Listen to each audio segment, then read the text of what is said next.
이스라엘 북쪽에 아람이란 나라가 있습니다. 지금 시리아예요. 국경이 맞닿은 나라끼리 사이가 좋을 수가 없겠죠.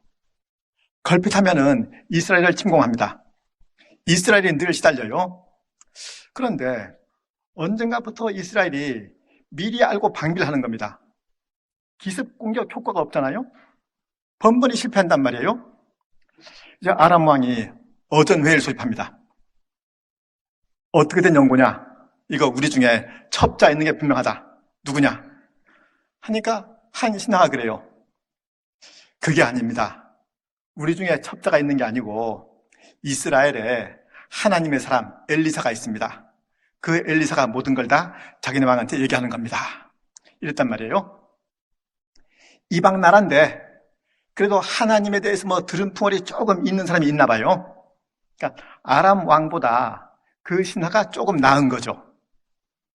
근데 그게 무슨 의미가 있을까요?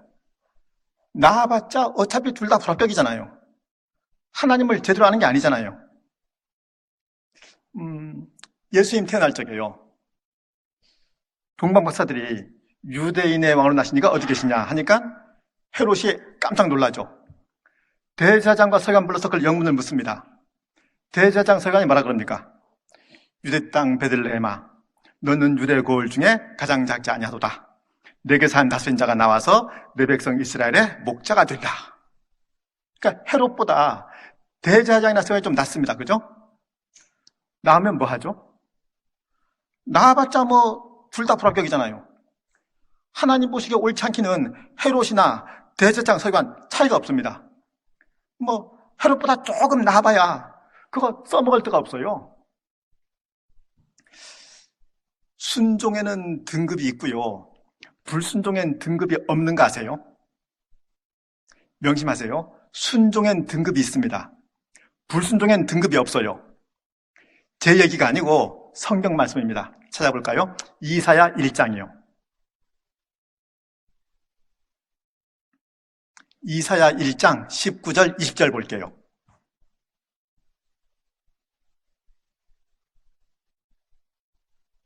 이사야 1장 19절 20절이요.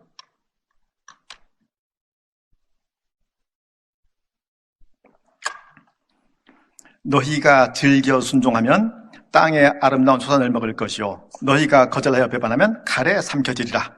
여호와의 입의 말씀이니라.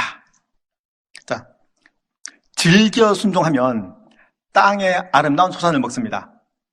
마지못해 순종하면요. 마지못해 순종하면 뭐 없어요. 거절하여 배반하면 칼에 삼켜집니다. 이런 자에 거절했거나 고민 끝에 거절했거나 거절은 거절인 거죠. 예를 들어 볼게요. 청년회에서 수련회를 갑니다. 한 청년은 교회 일에는 관심이 없어요.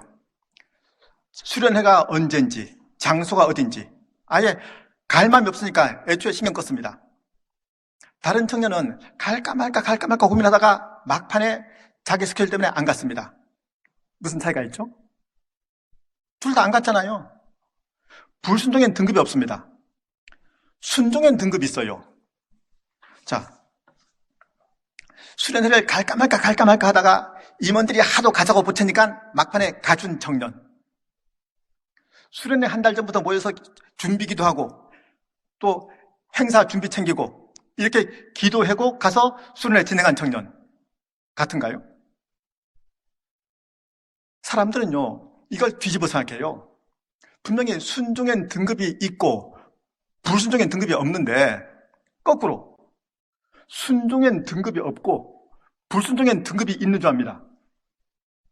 알았어, 나중에 할게. 뭐예요? 지금 하나 나중에 하나 같다는 얘기죠. 같아요? 내가 일부러 안 하는 거 아니잖아. 그럼 일부러 안 하는 건 나쁜 거고 마지못해 못하는 건 별 수 없는 건가요?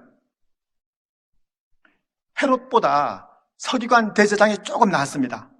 아람 왕보다 신하가 조금 나았어요. 그래봐야 둘 다 불합격입니다. 불순종엔 등급이 없어요. 어쨌든 이스라엘에 하나님의 사람 엘리사가 있단 말을 듣고요, 아람 왕이 엘리사 행방을 소문하죠. 도단성에 있답니다. 그래 군사를 보내요. 도단성을 포위했습니다. 그걸 본 사환이 깜짝 놀라요. 자, 좀 아까 아람 왕하고 신하고요, 하나님을 모르는 두 유형을 보여줘요. 지금 도단성에는 하나님을 아는 두 유형이 나오죠. 어떻게 해요? 한 사람은 하나님은 알지만 세상이 여전히 두려운 사람이고요. 또 한 사람은 하나님을 알아서 세상이 전혀 두렵지 않은 사람이죠. 이런 차이가 왜 있을까요? 엘리사나 사환이나 둘 다 아브라함 후손이잖아요. 난지 8일 만에 할례 받았을 거 아닙니까? 율법 지켰겠죠. 그런데 성을 에워싼 그 아람 군대를 보면서 한 사람은 벌벌 떨고 한 사람은 의연합니다. 요즘 말로 바꿔볼까요? 둘 다 교회에 등록되어 있습니다. 세례 받았어요. 주일마다 예배 드립니다. 11조 해요. 교회 봉사합니다. 구원 얻었어요. 그런데 한 사람은 구원만 얻었을 뿐 늘 세상 눈치 보기 바쁩니다.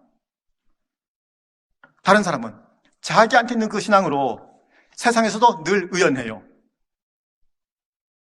이런 차이가 왜 있을까요? 근데 사람들은요, 생각을 좀 이상하게 해요.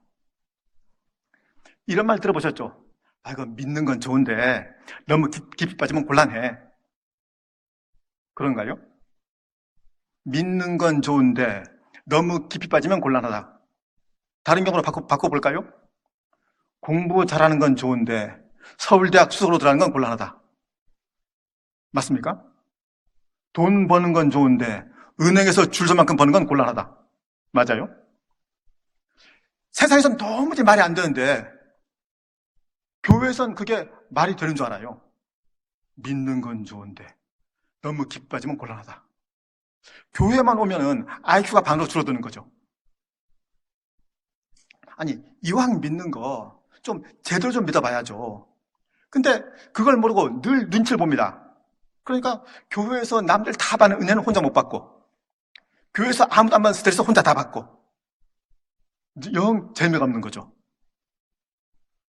오늘 본문엔요, 하나님을 아는지 모르는지에 따라서 네 유형이 나왔습니다. 아람 왕, 신하, 사환, 엘리사. 넷 중에 우리 배역은 어디쯤 될까요? 우리하고 잘 비슷한 케이스. 아람 왕, 신하, 엘리사 사환. 우리가 하나님을 모르지 않잖아요. 주일이면 예배도 드리잖아요. 물과 성령으로 거듭났습니다. 그러니까 아람 왕이나 신하일 수는 없죠. 근데 그것뿐이죠. 신앙이 실제 세상을 살아가는 힘은 안 되죠. 그냥 믿기만 하죠. 이 믿음이 남다른 기쁨, 남다른 자랑, 남다른 보람, 이건 아니죠. 성경엔요, 엘리사하고 사환하고 두 극단만 나옵니다. 그러니까 하나님을 알면서 세상이 여전히 두려운 사람하고 하나님을 알아서 세상이 전혀 두렵지 않은 사람하고 두 극단만 있는데 실제로는 안 그렇잖아요.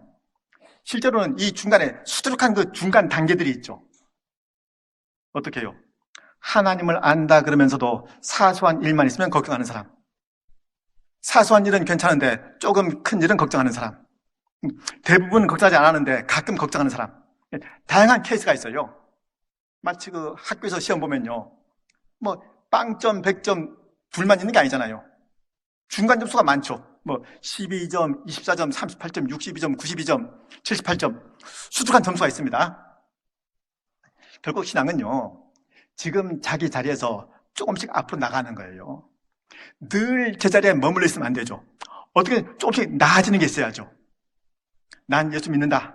지금 죽어도 전당 간다.가 아니고요. 자기가 하나님의 사람이라는 사실이 세상을 살아가는 힘이라야죠. 예전에 강남역에서 아주 마음에 드는 학원 광고를 본 적이 있습니다. 학원 그 현수막 붙여놨어요. 크게. 영어가 당신에게 힘입니까? 짐입니까? 광고가 참 설득력이 있었습니다. 그러니까 어떤 사람은 영어가 힘이고 어떤 사람한테는 짐이겠죠. 신앙은요. 신앙이 우리한테 힘일까요? 짐일까요? 아마 어떤 사람한테는 힘이고 어떤 사람한테는 짐이겠죠. 자, 영어가 힘인 사람은요, 처음부터 힘이 없겠어요? 영어란 짐을 꾸준히 졌겠죠. 영어란 짐을 꾸준히 지니까 언젠가부터 힘이 된 거죠. 영어가 짐인 사람은요, 영어라는 짐을 지기 위해서 늘 뺀질댔죠. 끝까지 짐인 거죠. 신앙이 그래요. 이걸 짐으로 알아서 피하면요, 늘 짐입니다. 이걸 그 짐을 기꺼이 감당하면 그게 언젠가부터 힘이 될 겁니다. 제가 교회에서 교인들 쓰는 말 중에 제일 듣기 싫은 말이 부담되어서 싫단 말입니다. 부담되어서 싫다. 뭐가 부담될까요? 하나님은 우리를 구원한 일도 부담 안 가지셨습니다. 예수님께는 십자가도 부담이 아니었어요. 근데 우린요, 별 사소한 걸 다 부담스러워해요. 아마 예수님 그 보혈로 구원 얻은 게 아니고 아까 징계 받아서 구원 얻은 거겠죠? 아니, 진짜 예수 피로 구원 얻었으면은 그 사소한 것에 다 부담을 느낄까요? 우리나라 대부분 교회에서 아마 그럴 겁니다. 꿈꾸는 교회도 예외였으면 좋겠는데 예외가 아닐 것 같아요.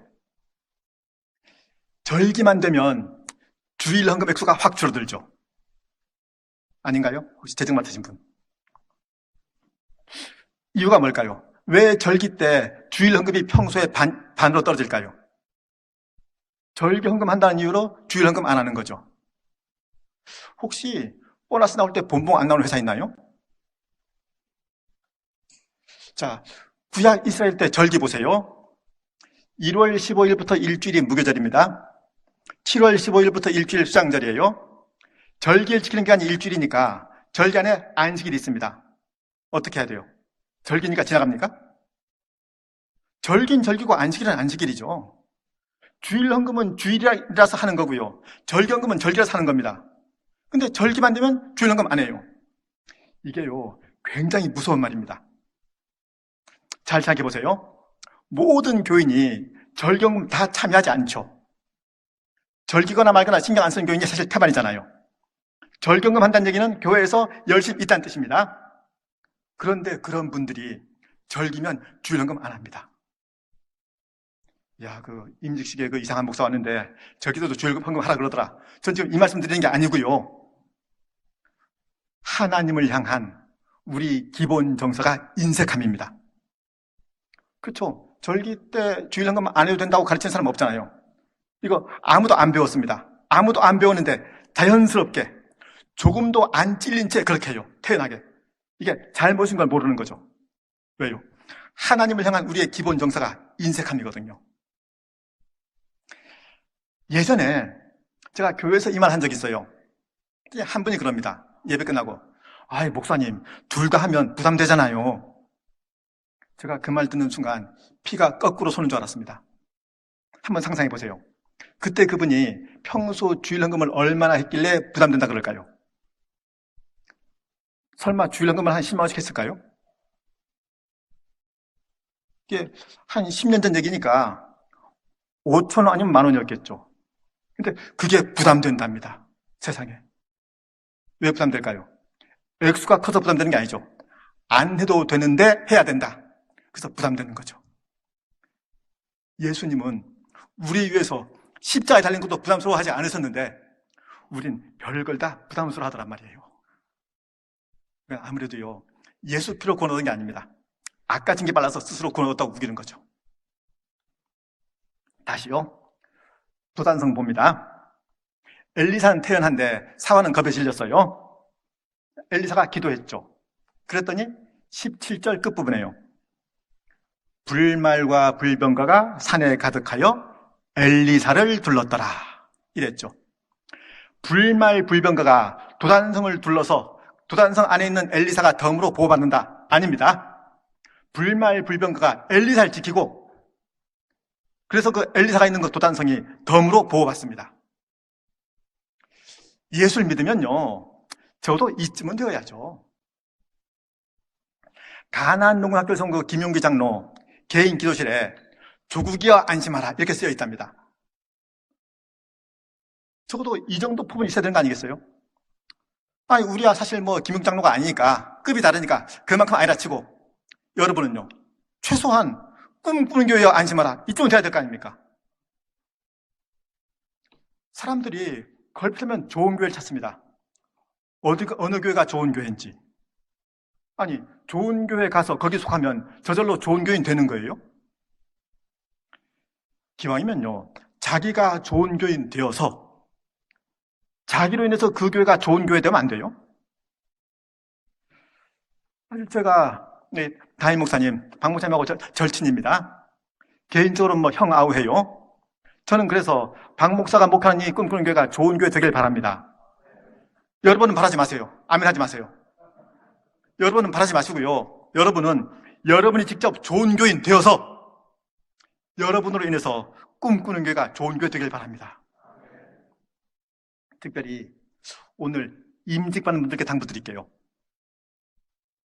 아마 이 동네에서요, 누군가 그 꿈꾸는 교회 어떤 교회야? 야, 누가 거기 장로잖아. 누가 거기 권사야. 이쯤은 되어야죠. 꿈꾸는 교회가 여러분으로 인해서 좋은 교회 되기를 간곡히 바랍니다. 마땅히 그런 각오로 교회를 섬기시기 바랍니다. 기도하시겠습니다. 아버지 하나님 감사합니다. 참으로 복된 날입니다. 오늘 특별히